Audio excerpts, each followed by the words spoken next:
My parents invited me to a family dinner. You owe us for raising you, my mom smirked, handing me a bill. But when they showed me the $1.5 million luxury villa by the sea they expected me to buy, I laughed. Then I pulled out my own invoice. When they saw the total, their jaws dropped. Hey Reddit. I'm Evan, 35, a financial analyst, and I think I finally lost my last ounce of patience. My whole life, I've been second place in my own family. My younger sister, Sophia, was the golden child. She was obedient, perfect, and most importantly, she gave my mother everything she wanted. When Mom decided she wanted grandchildren, Sophia had them. Not because she wanted to be a mother, not because she was ready, but because Mom said it was time.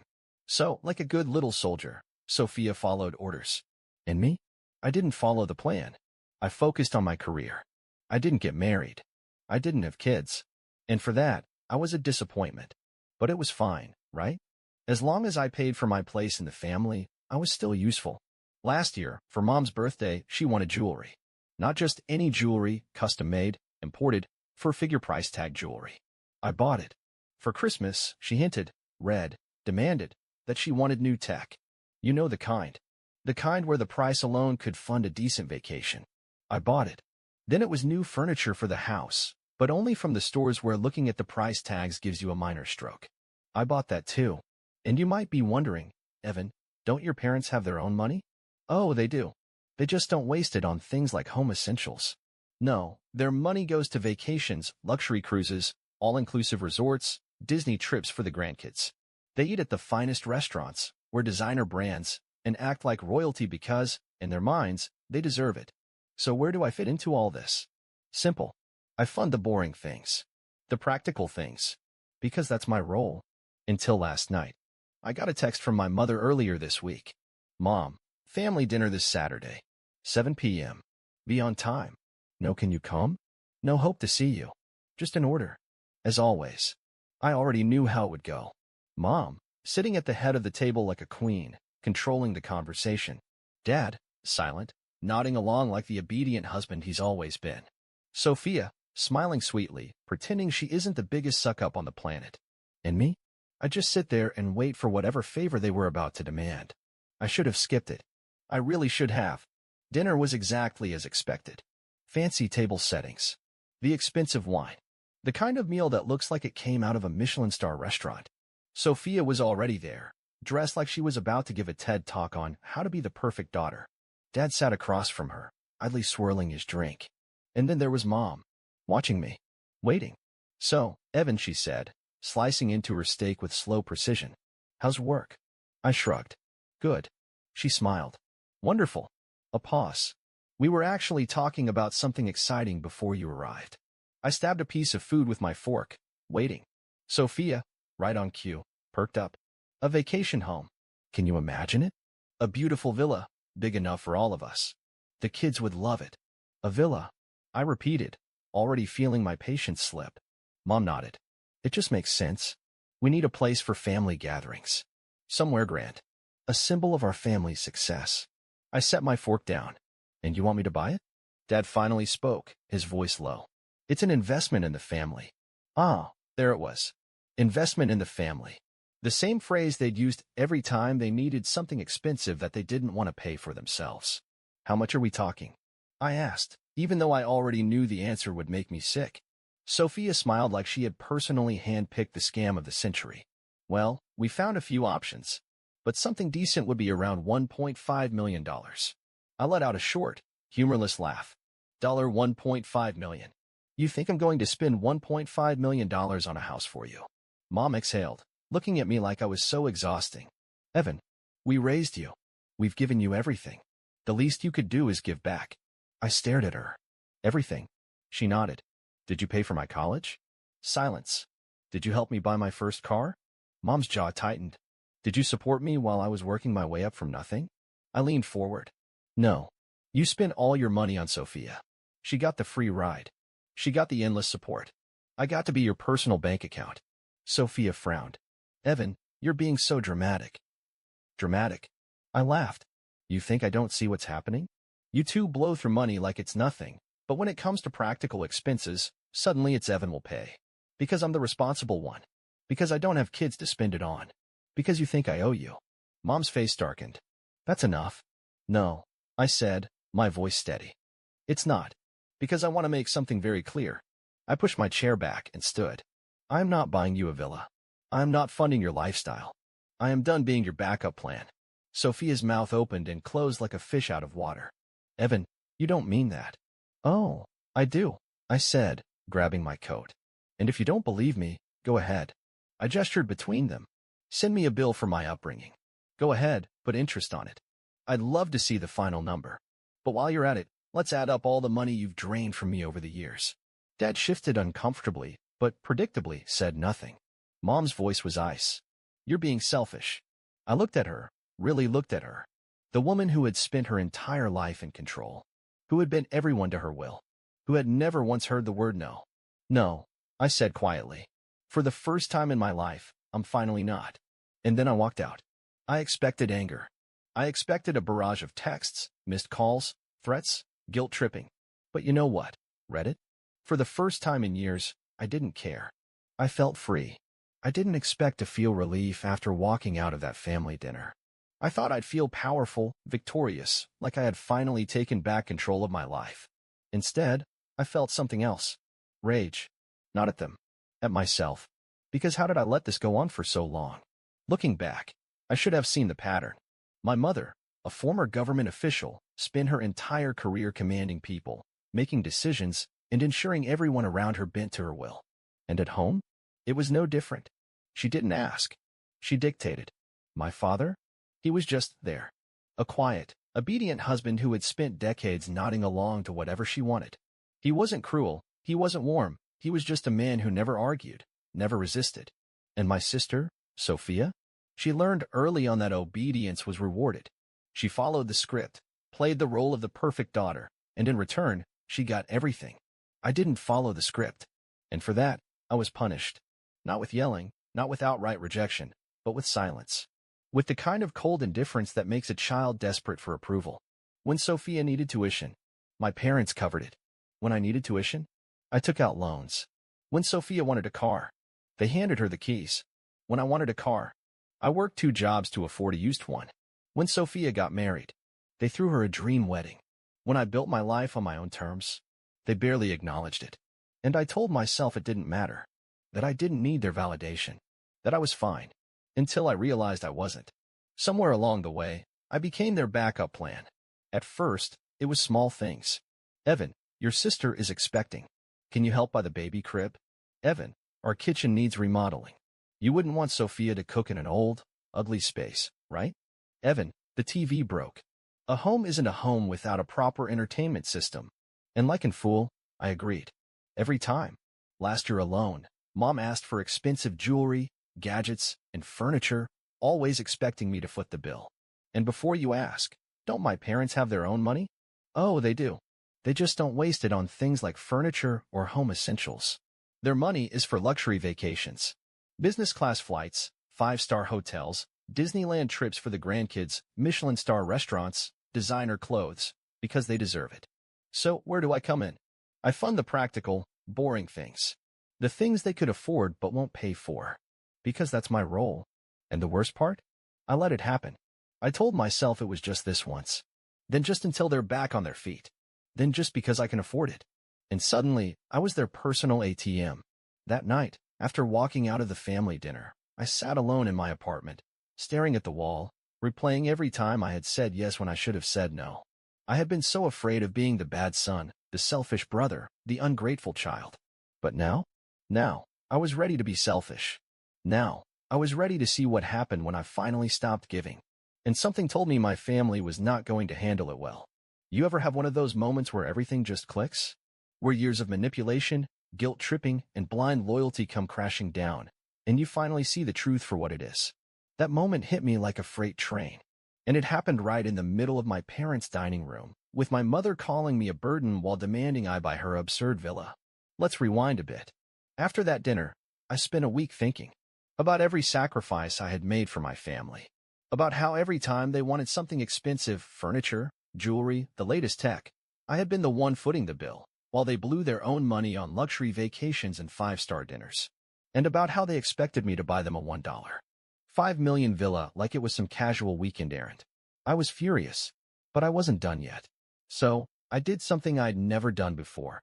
I went through every financial transaction, every loan, every dollar I had ever given them. And what I found made my blood run cold. It wasn't just the birthday gifts, the holiday expenses, or the occasional help your sister handouts. No, it was years of them siphoning money from me. I found old loans I had given them that were never repaid. I found credit card charges that mysteriously appeared in my name, expenses I hadn't made. And the worst part? I found legal documents. Specifically, inheritance papers from my grandfather. I had always been told that his estate had been small, that most of it had been used to cover medical bills. But guess what? That was a lie. He had left behind a significant amount, enough to put a serious dent in my student loans at the time. Enough that half should have legally gone to me. Instead, my parents had taken it all. For Sophia's education. For Sophia's wedding. For Sophia's perfect, comfortable life. And I had never even known. I didn't call them. I didn't text. I walked straight into their house unannounced. My father was in his usual chair, reading some finance magazine like he had ever made a financial decision in his life. My mother sat at the dining table, sipping expensive imported tea. Sophia was there too, smiling like she had already won some invisible war. "Ah, Evan," Mom said, setting her cup down. "So, have you come to your senses?" I dropped the printed copies of the financial records onto the table. She barely glanced at them. "What's this supposed to be?" I crossed my arms. "Proof. Proof that you've been stealing from me for years." Sophia actually laughed. "Evan, don't be ridiculous. No one stole from you." I turned to my father. "Did Granddad leave me half of his estate?" He didn't answer. He just looked at Mom. And that told me everything I needed to know. My stomach churned. "So it's true." Mom finally sighed, rolling her eyes. "Evan, honestly, do you really think you needed that money? You had a good job. You were fine." "Sophia, needed it more?" I snapped. Sophia scoffed. "You always act like such a victim." I ignored her. "And the credit cards? The fake loans that were never paid back? What's your excuse for those?" Mom waved a dismissive hand. "You're being dramatic. You wanted to help your family." I felt something inside me snap. "You mean I didn't argue hard enough while you manipulated me?" I said, my voice like steel. Mom's expression darkened. "Watch your tone." "No," I said. "You don't control me anymore." She stood up, slamming her hands on the table. "Excuse me." "You heard me," I said. "I'm not buying you a villa. I'm not giving you another cent. And I'm certainly not going to keep pretending that this is a normal, loving family." The silence was thick. Then Mom exploded. "You're so ungrateful," she shouted. "After everything we've done for you. We raised you, fed you, clothed you, and this is how you repay us." I laughed, an actual hollow laugh. "You stole my inheritance. You spent my money like it was your personal piggy bank. And you expect me to feel guilty. You've always been a burden," she screamed. "You don't have a wife, you don't have kids, you don't have a real family. At least Sophia contributes something meaningful. You're just..." She took a breath, eyes blazing. Then she spat the words that ended everything. "Be thankful we're not sending you a bill for raising you." Sophia smirked. My father stayed silent. And that was it. I felt the last shred of my loyalty to them die in that moment. I leaned forward, placed my hands on the table, and looked my mother dead in the eyes. "Send the bill," I said, voice calm. "Go ahead. Itemize the cost of raising me. You know what? Charge me interest." I grabbed the financial records off the table and turned to leave. "But while you're at it," I added, "calculate every dollar you stole from me. Every cent you guilt-tripped out of me. Every expense you pushed onto me while you spent your own money on vacations and luxury nonsense." Mom was shaking with rage. "You walk out that door, and you're dead to this family." I turned back one last time. "I've been dead to you for years," I said. "You just like the money too much to admit it." Then I walked out. And this time, I wasn't coming back. When I walked out of that house, I expected two things. A flood of angry texts and calls trying to manipulate me back into the fold. For them to act like I never existed and pretend they didn't need me. What I didn't expect was for them to completely panic. Because for the first time in their lives, they realized something terrifying. I wasn't bluffing. The first few days were silent. Not a single call or message. I thought maybe they decided to just cut me off and move on. Fine by me. But then I got an email. Subject: reconsider your actions. It was from my mother. Of course. "Evan, I don't know what nonsense has gotten into your head, but this behavior is unacceptable. You're being selfish and cruel to your own family. We've always supported you, and we deserve some gratitude in return. Let's be adults about this. Come home this weekend so we can work this out. I deleted it. Then came the text from Sophia. Sophia, Mom is heartbroken. She can't believe you'd treat her like this. Sophia, seriously, what's wrong with you? You're acting crazy. Sophia, fine.